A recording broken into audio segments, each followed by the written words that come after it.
Hello all, Sunday evening vlog பார்க்கலாமா? விஜயகாந்த் சாருடைய நினைவு நாள் சண்டே. அதுக்கு ரமேஷனாவும் அவங்களோட ஃப்ரெண்ட்ஸும் சேர்ந்து பூஜையும் அன்னதானமும் ஏற்பாடு பண்ணியிருந்தாங்க. நல்லபடியாக போய் சாமி கும்பிட்டுட்டு அன்னதானமும் வாங்கி சாப்பிட்டாச்சு. எல்லாமே சூப்பராக இருந்துச்சு. அன்னதானத்தில் இட்லி, பொங்கல், வடை, சட்னி, சாம்பார் சூப்பராக இருந்துச்சு. எல்லாருமே நல்லபடியாக வாங்கி சாப்பிட்டோம். அதுவும் இல்லாமல் மாலை போட்டிருந்தவங்களும் நல்லபடியாக வாங்கி சாப்பிட்டு திருப்தியாக போனாங்க.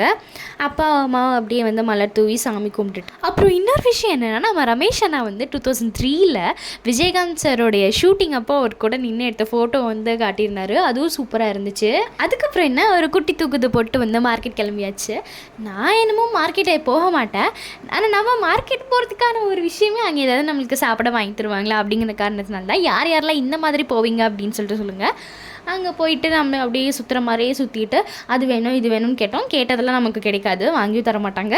அதனால இந்த சமோசா அதெல்லாம் நல்லது கிடையாது, பட் ஏதோ ஒரு நாள் சாப்பிட்லாம் இல்லையா? அதனால் அதையும் வாங்கிட்டு வேணுங்கிற வெஜிடபிள்ஸ் எல்லாத்தையும் வாங்கிட்டு ஃப்ளவர்ஸ் எல்லாத்தையும் வாங்கிட்டு நல்லபடியாக வீட்டுக்கு வந்தாச்சு. இப்படி தான் எங்களோட சண்டே போச்சு. உங்களோட சண்டே எப்படி போச்சுன்னு சொல்லிட்டு கமெண்ட் பண்ணுங்கள். டாடா, பாய் பாய்.